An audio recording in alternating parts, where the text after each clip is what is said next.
Well, Louisville is still left with many unanswered questions in the wake of Monday's tragedy. Tonight, we're taking a closer look at one. What happens to that AR-15 used in the shooting? According to Louisville Mayor Craig Greenberg, it will eventually end up on the auction block in Kentucky. WHS 1119's Connor Steffen and photojournalist Ian Hardwitt talked with local leaders about the issue tonight, and they're joining us now live outside Old National Bank, where, Connor, that memorial got even larger today.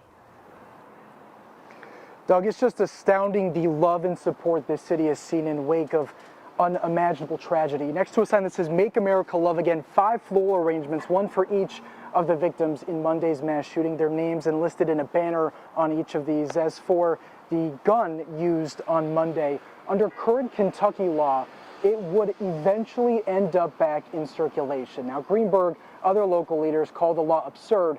Legally, they can't do much about it. Following Monday's tragedy, a moment of pause at tonight's Metro Council meeting. Please join me in a moment of silence.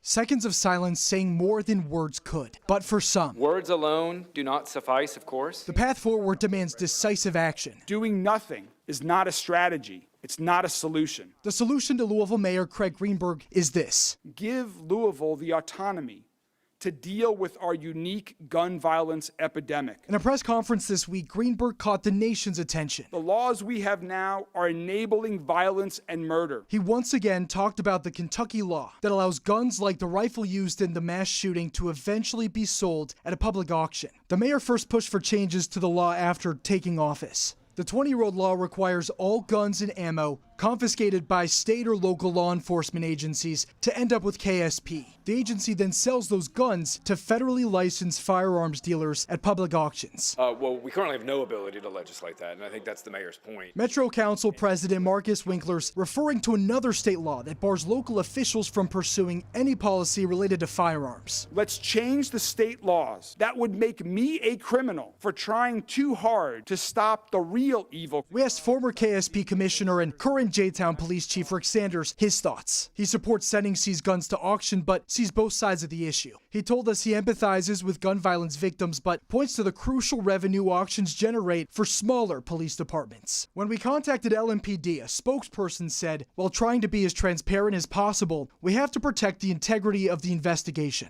With Louisville leaders' hands tied, Greenberg is pleading for state lawmakers' help. We need help.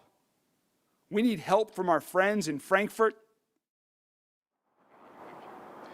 We also want to mention those floral arrangements from Nan's and Craft Florists, but also take a look. We're noticing they're starting to paint a mural out front Old National Bank. Now, we did ask KSP about the specific law, and while they couldn't answer any of our questions, they did say they're required to comply with state laws as they are passed. Now, we weren't able to also get official word on when Monday's firearm could possibly once again be back in circulation, though we do want to mention that it likely wouldn't happen for quite a while, just given the complex nature of this investigation.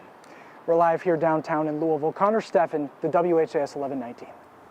A lot happening out there at this late hour. Thank you very much, Connor.